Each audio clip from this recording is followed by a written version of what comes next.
Thank you very much, Mr. Chairman, and I do appreciate you holding a markup on this bipartisan pro-environmental protection, pro-small business legislation.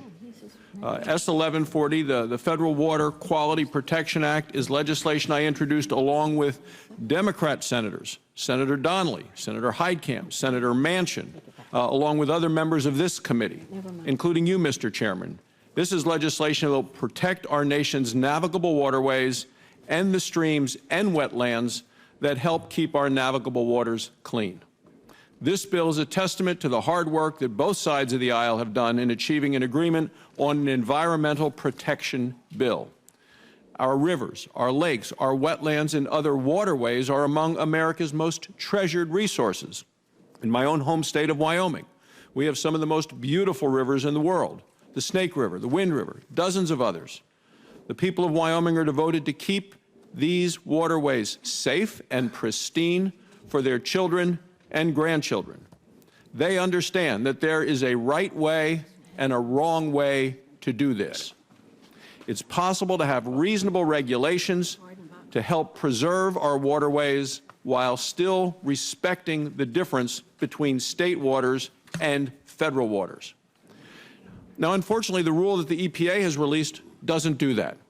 In fact, the rule is actually worse than the proposed rule.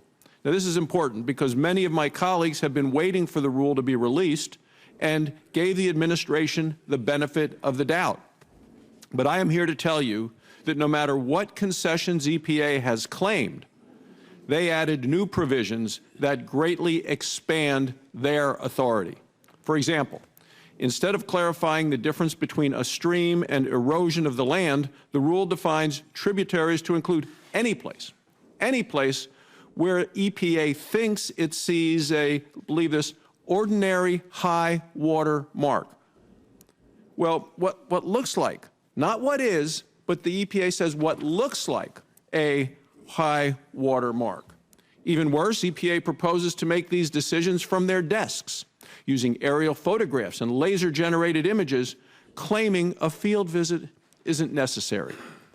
Under the rule, the Environmental Protection Agency also has the power to regulate something as, quote, waters of the United States, if it falls within a 100-year floodplain or if it is within 400 feet of a navigable water or a tributary, and EPA claims that there is a significant nexus.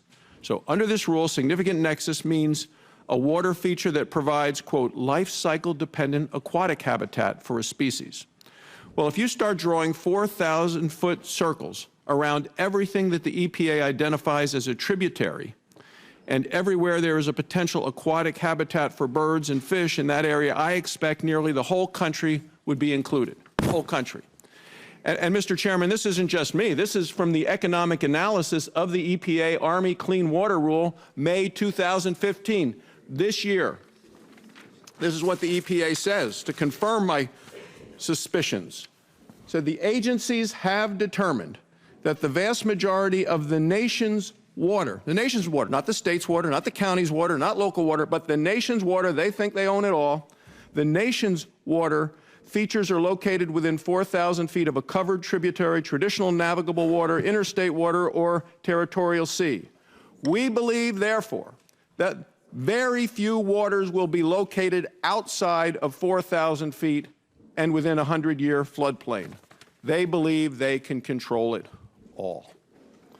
Mr. Chairman, in addition, the final rule exempts puddles, and they define that as very small, shallow, and highly transitory pool of waters that forms on pavements, oh, that's good, or upland during and immediately after a rainstorm or similar precipitation event. But it does specifically include other pools of water created by rain, such as prairie potholes, vernal pools, even if the land where these pools of water form is far away from any navigable water or even a tributary. Since the Supreme Court issued its 2001 decision in the Swank case, none of these isolated pools of water have been found to be jurisdictional, applying a case-by-case analysis. Under this new regulation, nearly all of them will be considered waters of the United States, giving the Environmental Protection Agency the power to regulate what you do on that land. These provisions are sweeping and will create uncertainty in communities all across America. rather than support an EPA rule that is actually worse than the proposed rule that does not represent the interests of our farmers, ranchers, families, communities. Let's move forward with this bipartisan Federal Water Quality Protection Act to assure the public that we hear and we understand their concerns. At the same time, let's give EPA and the Army Corps the certainty that they need to confidently move forward with a new rule that truly reflects the needs of the constituents that we represent. Thank you, Mr. Chairman, and I urge my colleagues to vote yes on this bipartisan piece of legislation. Thank you.